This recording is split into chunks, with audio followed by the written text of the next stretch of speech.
जय हिंद प्यारे साथियों। मैं शिवपाल यादव कुशीनगर टॉपर 57 के ऑनलाइन ई लर्निंग प्लेटफॉर्म पे एक बार फिर आप लोगों का स्वागत करता हूं। जैसा कि हम लोगों ने पिछले लेक्चर में एग्रीकल्चर एग्रीकल्चर से जुड़े हुए कुछ फैक्ट पढ़ा था। आज हम लोग फिर से पढ़ेंगे एग्रीकल्चर, और एग्रीकल्चर में कुछ आगे पढ़ेंगे, जैसे कि क्रॉप, क्लासिफिकेशन ऑफ क्रॉप, कुछ बेसिक टर्मिनोलॉजी। पिछले लेक्चर में जो हम लोगों ने डिस्कस किया था, मैं आशा करता हूं कि आप लोगों ने उसका नोट्स बनाया होगा और अच्छे से रिवीजन किया होगा। हम लोग अब अगले लेक्चर में पढ़ते हैं क्लासिफिकेशन ऑफ क्रॉप।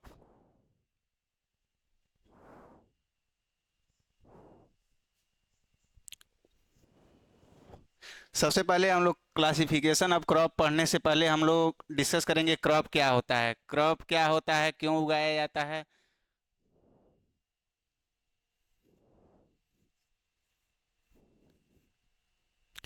तो हम लोग समझ लेते हैं कि क्रॉप क्या होता है। तो क्रॉप ऐसी फसल होती है, ऐसे प्लांट्स होते हैं जिनकी ग्रोइंग और हार्वेस्टिंग इकोनॉमिक्स पर्पज के लिए उगाया जाता है, उसे क्रॉप कहते हैं। क्रॉप्स ऐसे प्लांट्स होते हैं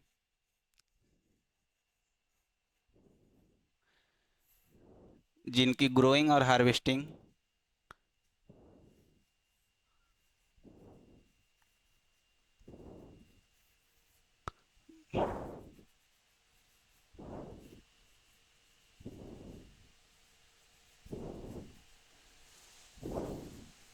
ग्रोइंग और हार्वेस्टिंग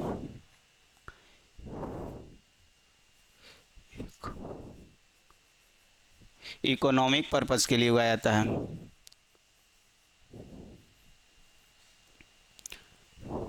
उन्हें क्रॉप कहते हैं। आशा करते हैं कि क्रॉप की डिफिनीशन और क्रॉप के बारे में बेसिक चीज़ें आप लोगों को पता हो गया होगा। जैसे कि क्रॉप के एग्जांपल वही है, राइस है, मेज़ है, वीट है, सोयाबीन है, बहुत सारी फसलें हैं।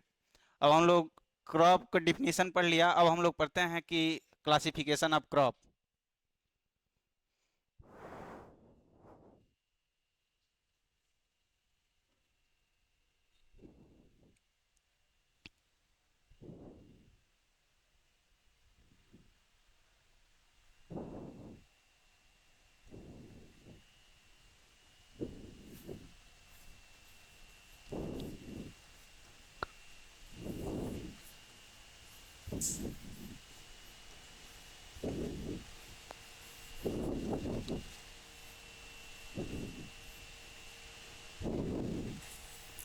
क्लासिफिकेशन ऑफ क्रॉप, क्रॉप का वर्गीकरण। अब हम लोग पढ़ेंगे क्रॉप का वर्गीकरण। क्रॉप का वर्गीकरण बहुत सारे आधार पर किया गया है।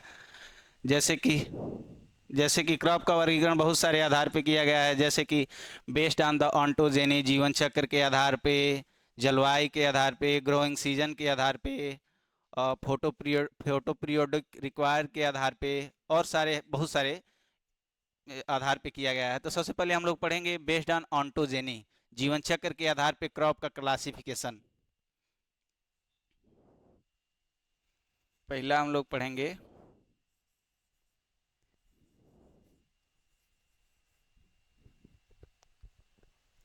बेस्ड ऑन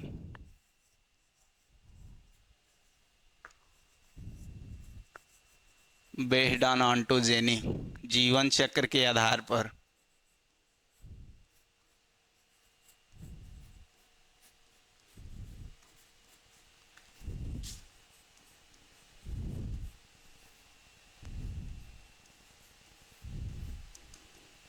जीवन चक्र के आधार पर क्रॉप मोस्टली तीन भागों में डिवाइड किया गया है, एनुअल, बायनुअल और पेरेनियल। एक वर्षीय, बहुवर्षीय, एक वर्षीय, द्विवर्षीय और बहुवर्षीय। तो एक वर्षीय क्या होता है, द्विवर्षीय क्या होता है और बहुवर्षीय क्या होता है। एक वर्षीय ऐसी फसलें होती हैं, ऐसे क्रॉप्स होते हैं जो अपना लाइफ साइकिल एक वर्ष के दौरान, मतलब एक वर्ष से आप लोग क्या समझते हैं, एक वर्ष मतलब 12 महीना, 12 महीने में नहीं, एक ग्रोइंग सीजन। एक ग्रोइंग सीजन कितने समय का होता है, वही 4 से 5 महीने का होता है। तो एक ग्रोइंग सीजन में अपना लाइफ साइकिल कंप्लीट करते हैं। जैसे लाइफ साइकिल में क्या क्या होता है, वेजिटेटिव ग्रोथ, फ्लावरिंग, फ्रूटिंग, यही सब होता है। तो अपना लाइफ साइकिल एक सीजन के दौरान कंप्लीट करते हैं, तो उन्हें एनुअल क्रॉप्स कहते हैं। एनुअल क्रॉप्स के एग्जाम्पल बहुत सारे हैं। एनुअल क्रॉप्स के एग्जाम्पल हैं, राइस है, वीट है, मेज है, सोयाबीन, कॉटन, और सारे हैं। और वहीं बैनुअल क्रॉप क्या होती है? बैनुअल क्रॉप ऐसी क्रॉप्स होती हैं बैनुअल क्रॉप्स ऐसी क्रॉप्स होती हैं जो कि अपनी लाइफ साइकिल 2 ग्रोइंग सीजन में कंप्लीट करती हैं। मतलब एक वर्ष में एक ग्रोइंग सीजन में अपनी लाइफ साइकिल के वेजिटेटिव ग्रोथ करते हैं और दूसरे सीजन में फ्लावरिंग और फ्रूटिंग देते हैं। उन्हें बैनुअल क्रॉप्स कहते हैं। जैसे इसका एग्जांपल बहुत ही इंपॉर्टेंट है जो कि अच्छे अच्छे कॉम्पिटेटिव एग्जाम में पूछा जाता है। तो इसका एग्जांपल ठीक से याद कीजिएगा। इसका एग्जांपल ओनियन होता है, कैबेज होता है, कैरट होता है और सारे एग्जांपल हैं। वहीं शुगर केन में बहुत सारा कन्फ्यूजन होता है, तो शुगर केन भी को भी मोस्ट इम्पोर्टेंट करके याद कीजिएगा कि शुगर केन वहीं अगर शुगर केन बैनुअल क्रॉप होता है, अगर वहीं हम लोग पेड़ी से शुगर केन की क्रॉप लेते हैं तो पेरेनियल हो जाता है। तो शुगर केन को अच्छे से याद कीजिएगा और बैनुअल का एग्जाम्पल भी।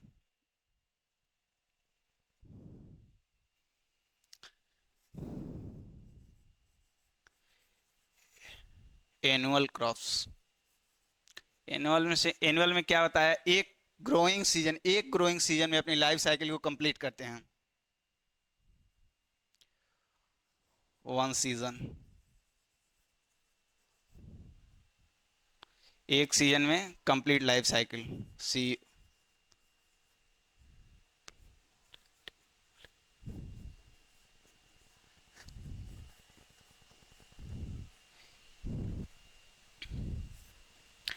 एग्जाम्पल के लिए राइस है, मेज है, वीट है, सोयाबीन है और भी बहुत सारे हैं। अब हम लोग पढ़ते हैं बैनुअल।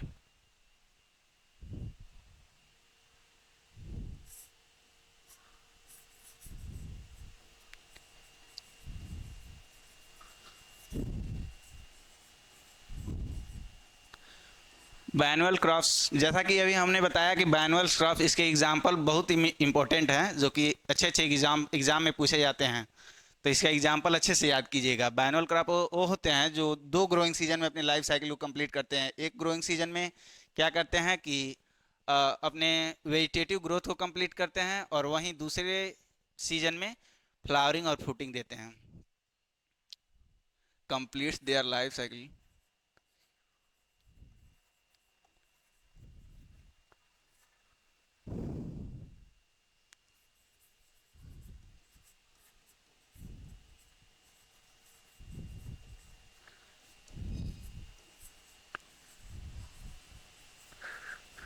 2 season.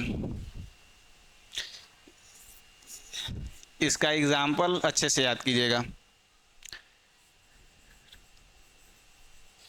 Cabbage, carrot, onion,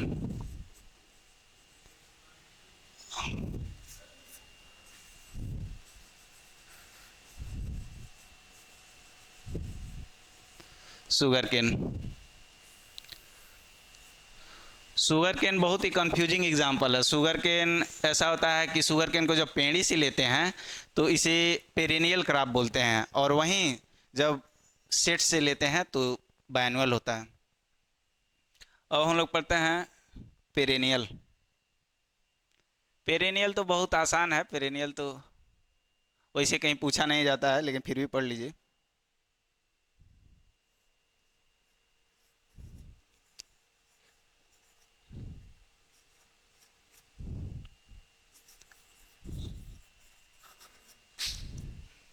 perennials crop वे क्रॉप्स होते हैं जो अपनी लाइफ साइकिल को एक वर्ष में, यानी ग्रोइंग सीजन, जितने भी ग्रोइंग सीजन होते हैं 3, उसमें अपनी लाइफ साइकिल को कंप्लीट करते हैं। एक वर्ष लगा देते हैं या एक वर्ष से अधिक ही लगा देते हैं अपने लाइफ साइकिल को कंप्लीट पूरा करने में। जैसे नेपियर घास घास हो गया, मैंगो हो गया और भी सारे बहुत सारे प्लांटेशन क्रॉप्स होते हैं।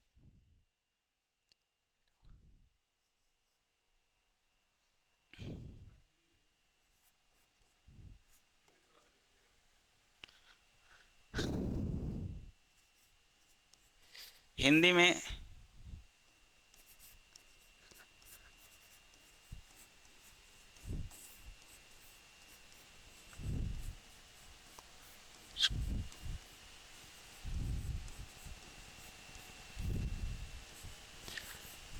जीवन चक्र को पूरा करते हैं।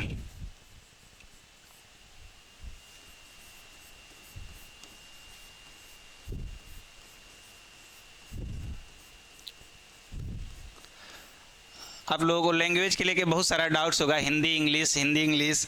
तो मैं बता देना चाहता हूँ कि हिंदी इंग्लिश आप लोग कोशिश कीजिए, अगर एग्रीकल्चर आप लोग पढ़ना चाहते हैं, अगर आगे एग्रीकल्चर के क्षेत्र में कुछ करना चाहते हैं तो अभी से इंग्लिश पे जोर दीजिए और अपने इंग्लिश को अच्छे से इतना तो कर ही लीजिए कि इंग्लिश में अगर कोई टीचर पढ़ाए तो समझ में आ जाए, और इंग्लिश में हम नोट्स बना लें, इंग्लिश का लिखा हुआ हम पढ़ लें, इतना तो कर ही लीजिए ताकि आप लोगों को आगे पढ़ने में दिक्कत ना हो। अगर एग्रीकल्चर आप लोगों को पढ़ना है, ग्रेजुएशन करना है, एमएससी करना है और भी आगे कुछ करना है एग्रीकल्चर के क्षेत्र में, तो आप लोग इंग्लिश को अच्छे से कर लीजिए। हिंदी 12th तक ही है, इसके आगे सब इंग्लिश में ही पढ़ाया जाता है, पढ़ाया लिखाया जाता है, जो भी किया जाता है। हमने क्लासिफिकेशन पढ़ा, क्लासिफिकेशन में एक टॉपिक को डिस्कस किया बेस्ड ऑन ऑन्टोजेनी, जीवन चक्र के आधार पर। जीवन चक्र के आधार पे हम लोगों ने देख लिया एनुअल, बायनुअल, पेरेनियल, इसके एग्जाम्पल देख लिए। आशा करते हैं कि आप लोगों को समझ में आ चुका होगा। अब हम लोग सेकेंड क्लासिफिकेशन पढ़ते हैं based on the growing season. उगाने फसल को उगाने के आधार पर कितने भागों में डिवाइड किया गया है, इसको मोस्टली तीन भागों में डिवाइड किया गया है, खरीफ, रबी और जायद। लेकिन कॉमर्शियली और मेजर दो ही सीजन होते हैं, रबी और खरीफ। पहले खरीफ आता है और उसके बाद रबी आता है। और जो जायद होता है वो कॉमर्शियल नहीं होता है। मोस्ट ऑफ दो ही सीजन माना जाता है, मोस्टली दो ही सीजन होते हैं, लेकिन कुल पूछे तो तीन, और मोस्टली और कॉमर्शियली मुख्य रूप से दो ही सीजन होते हैं, खरीफ और रबी। तो हम लोग पढ़ेंगे अब classification based on growing season.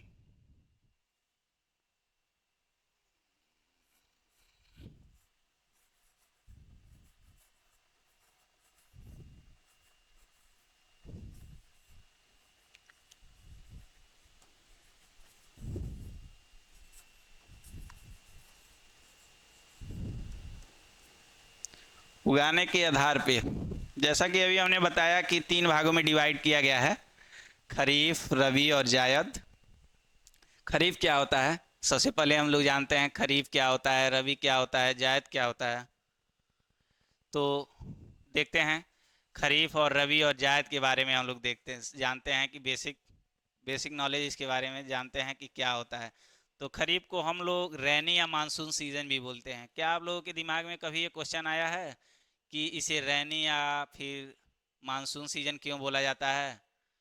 आप लोग देखते होंगे खरीफ खरीफ का सीज़न कब आता है, इसकी सोइंग जून जुलाई में किया जाता है। जून जुलाई में देखते होंगे आप लोग कि काफ़ी ज़्यादा वर्षा होती है।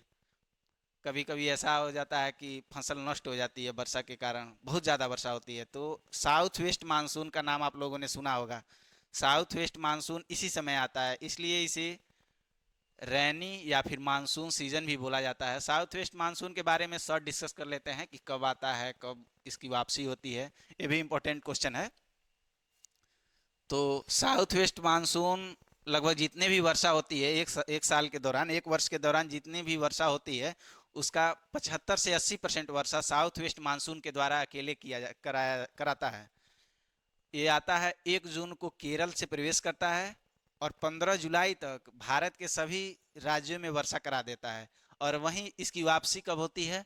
इसकी वापसी 1 सितंबर को पश्चिम राजस्थान से होती है और यह लगभग 15 अक्टूबर तक भारत के सभी राज्यों से फिर वापस हो जाता है। तो ऐसा साउथ वेस्ट मानसून के बारे में आप लोगों ने शॉर्ट डिस्कस कर लिया। तो आशा करते हैं कि आप लोगों को समझ में आया होगा। हम लोग क्लासिफिकेशन पढ़ रहे थे क्रॉप के बारे में, तो क्वेश्चन आया तो बता दिया। पहला क्या है, खरीफ।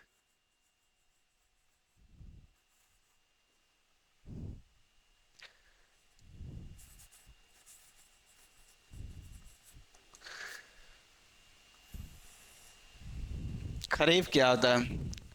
खरीफ को रैनी या मानसून बोला जाता है। क्यों बोला जाता है मैंने बता ही दिया। खरीफ की सोइंग कब की जाती है, हार्वेस्टिंग की कब की जाती है, इसके कौन से एग्जाम्पल हैं, इसमें कौन से फसल उगाई जाती है, इसके बारे में हम लोग डिस्कस करेंगे। को खरीफ की सोइंग टाइम है जून जुलाई और हार्वेस्टिंग अक्टूबर नवंबर, ये इंपॉर्टेंट है।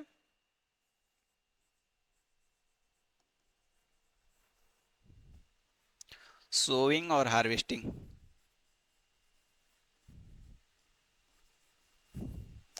सोइंग कब करते हैं?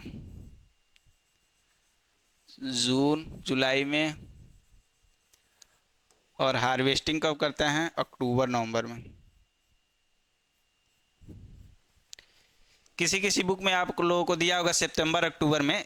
थोड़ा कंफ्यूजन डाटा है, वेरी करता है बुक टू बुक, लेकिन मोस्ट ऑफ केसेस में यही होता है, सितंबर अक्टूबर और नवंबर हार्वेस्टिंग। और इसके एग्जाम्पल कौन कौन से हैं? एग्जाम्पल आप लोग अच्छे से याद कर लीजिएगा। इसके एग्जाम्पल खरीफ के कौन कौन से एग्जाम्पल हैं? पहला एग्जाम्पल तो लगभग सब लोगों को पता ही होगा कि पहला एग्जाम्पल वही है, राइस, जो इस समय सीजन चल रहा है।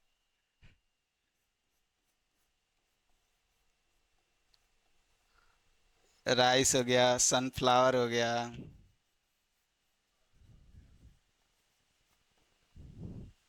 और बाजरा हो गया, ईटीसी, और भी हैं।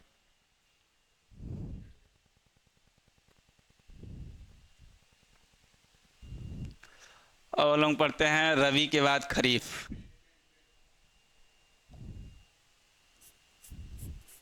ओह सॉरी, खरीफ हम लोगों ने पढ़ लिया, अब पढ़ते हैं रबी।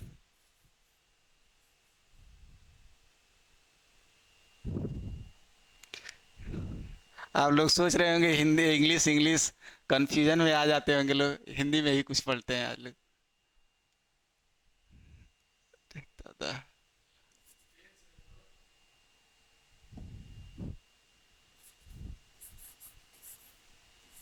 रबी। रवि, जैसा कि मैंने बताया, खरीफ सीजन का सोइंग और हार्वेस्टिंग टाइम कब है, और उसके एग्जाम्पल कौन कौन से हैं। अब हम लोग देखते हैं कि रवि सीजन में कौन कौन सी क्रॉप उगाई जाती है, इसका सोइंग टाइम क्या है, हार्वेस्टिंग टाइम क्या है। तो इसका सोइंग टाइम है अक्टूबर, जो जिस समय खरीफ की फसल कटाई की जाती है उस समय रबी की फसल की सोइंग की जाती है। इस तरह से याद कीजिएगा।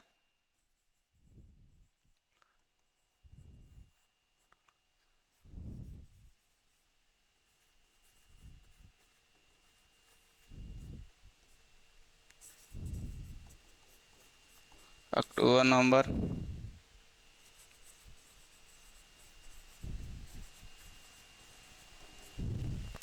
अक्टूबर नवंबर मार्च अप्रैल।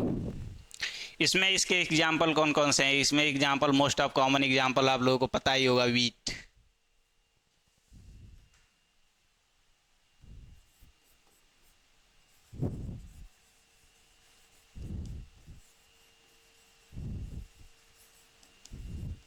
Wheat, barley, P.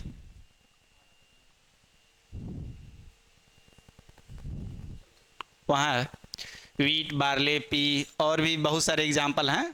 तो एग्जाम्पल कुछ कॉमन एग्जाम्पल पढ़ा जाता है। अब इसके बाद हम लोग देखते हैं खरीफ। खरीफ डिस्कस कर लिया, रबी डिस्कस कर लिया, और अब बचा है लास्ट, हम लोगों का लास्ट बचा है जायद, जो कि कमर्शियल नहीं है।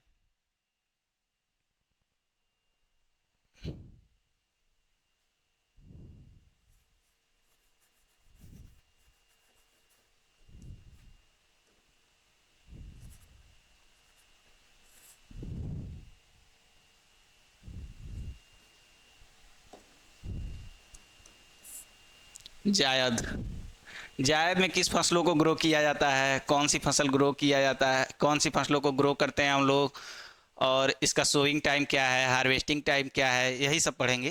वैसे कमर्शियल नहीं है, लेकिन इसको भी पढ़ा पढ़ा जाता है। तो इसकी सोइंग टाइम वही होती है। इसमें मोस्ट ऑफ केसेस में इसमें वही क्रॉप्स उगाए जाते हैं जो कि फ्लावर, जो कि जैसे कि कुकुरबिट्स, वाटरमेलन, मस्क मेलन, यही सब इसमें उगाए जाते हैं। इसके भी एग्जाम्पल अच्छे हैं।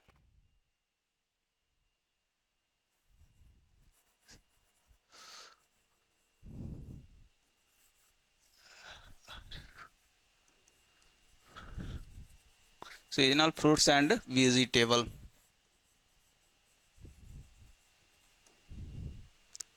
Not commercial. Seasonal fruits and vegetable को उगाए जाते हैं, जैसे cooker beats,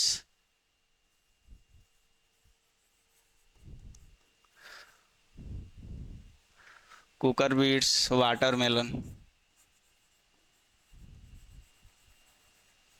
Musk melon,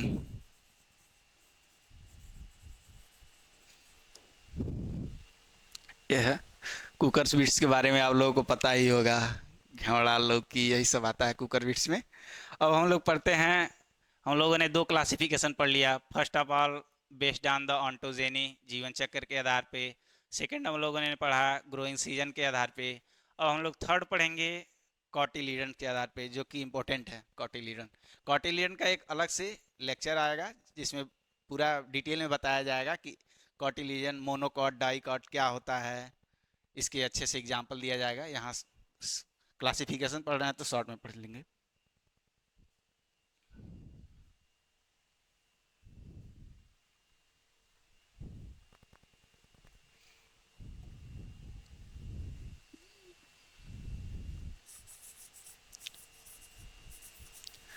based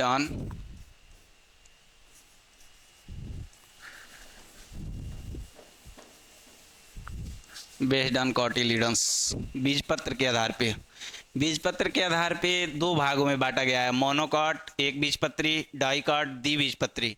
एक बीजपत्री कौन होते हैं? एक बीजपत्री वो होते हैं जिनमें एक ही मोनोकॉट, एक ही बीजपत्र पाए जाते हैं, उन्हें एक बीजपत्री कहते हैं। डाइकॉट क्या होते हैं? जिनमें बीजपत्र दो भागों में डिवाइड होते हैं, उन्हें डाइकॉट बोला जाता है। मोनोकॉट जिसमें बीजपत्र एक ही भाग होते हैं, उससे दो भागों में डिवाइड नहीं किया जा सकता, उसे डाइकॉट का उसे एक मोनोकार्ड बोला जाता है। थोड़ा सा टेक्निकल इशू है, बल्ब बंद हो जा रहा है बार बार, लेकिन कोई नहीं, कंटेंट पे ध्यान दीजिए आप लोग। सही है।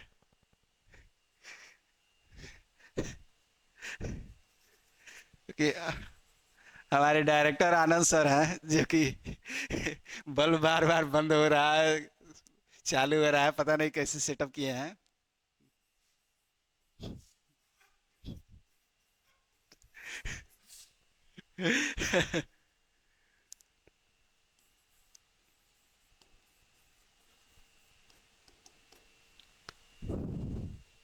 मोनोकॉट्स, डाइकॉट्स, मैंने बता ही दिया कि मोनोकॉट्स एक बीजपत्री होता है जिनके बीजपत्र एक ही भाग, जिनके बीजपत्र में एक ही भाग होते हैं, इसे दो भागों में डिवाइड नहीं किया जा सकता।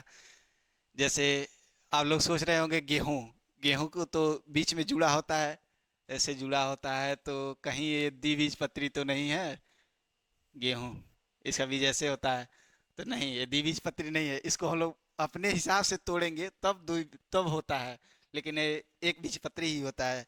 द्विबीजपत्री का एग्जाम्पल होता है चना, चना को तोड़ते हैं तो बीच में से निकल जाता है, दो बीजपत्र होते हैं उसमें।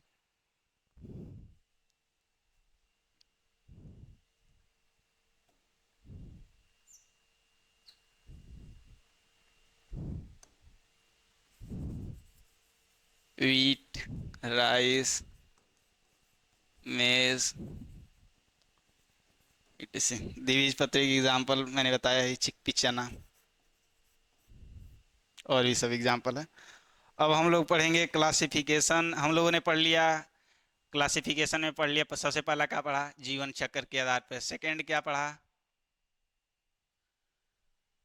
सेकंड क्या पढ़ा? आप लोग कमेंट में बताना चाहेंगे सेकंड क्या पढ़ा।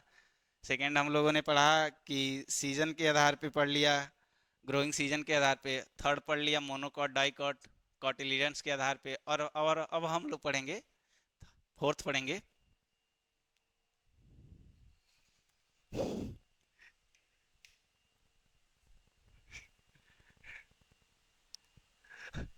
फोटो पीरियोडिज्म रिक्वायर्ड के आधार पे, जो कि मोस्ट इम्पोर्टेंट है।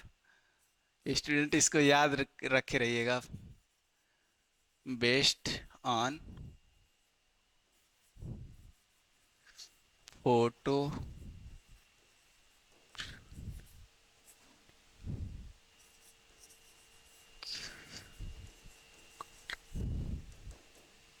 प्रकाश अवधि,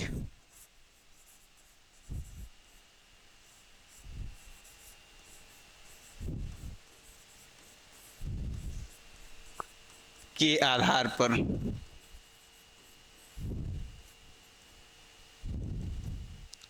प्रकाश अवधि के आधार पर कितने भागों में बांटा गया है, जो कि एग्जाम में पूछा जाता है। अच्छा क्वेश्चन है यहाँ से, अच्छा अच्छे क्वेश्चन यहाँ से बनते हैं, इसको याद कीजिएगा। प्रकाश अवधि के आधार पर 3 भागों में बांटा गया है, शॉर्ट डे, लॉन्ग डे और day neutral plant. Short day क्या होता है?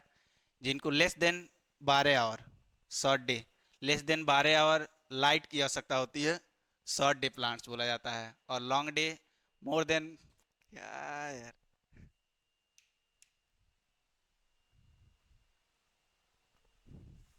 मोर देन 12 आवर लाइट की आवश्यकता होती है, लॉन्ग डे बोला जाता है। डे न्यूट्रल क्या होते हैं? डे न्यूट्रल ऐसे प्लांट्स होते हैं जिनमें लाइट की कोई प्रभाव नहीं पड़ता है, लाइट रहे तो भी सही, लाइट ना रहे तो भी सही।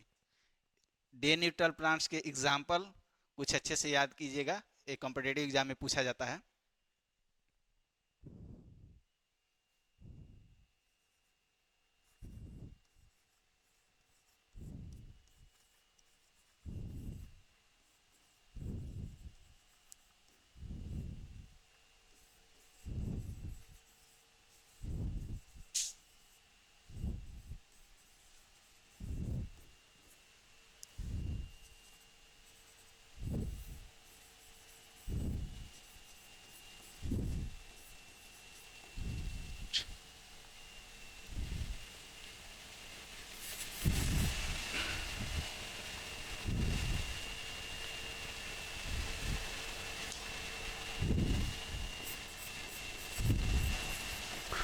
Day neutral plants.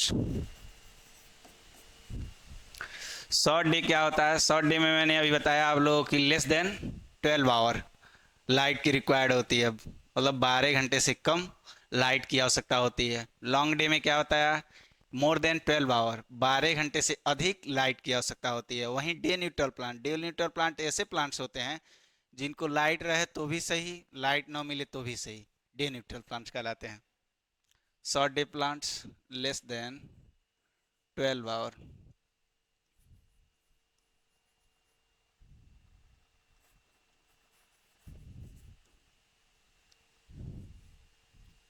इसके एग्जाम्पल कौन से हैं? इसका एग्जाम्पल है खरीफ क्रॉप।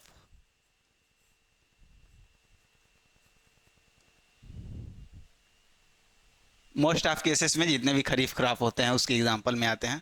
इसमें क्या होता है? More than 12 our.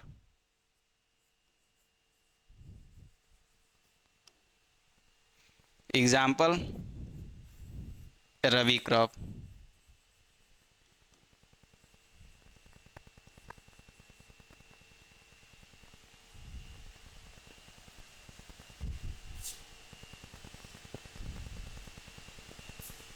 और डे न्यूट्रल प्लांट्स ऐसे प्लांट्स होते हैं जिनकी लाइट की कोई प्रभाव, इनके ऊपर लाइट्स का कोई प्रभाव पड़ता ही नहीं है, डे न्यूट्रल प्लांट्स कहलाते हैं। जैसे इसके एग्जाम्पल कौन कौन से हैं? कॉटन है, मेज़ है, सीली है, यही सब इसके एग्जाम्पल हैं।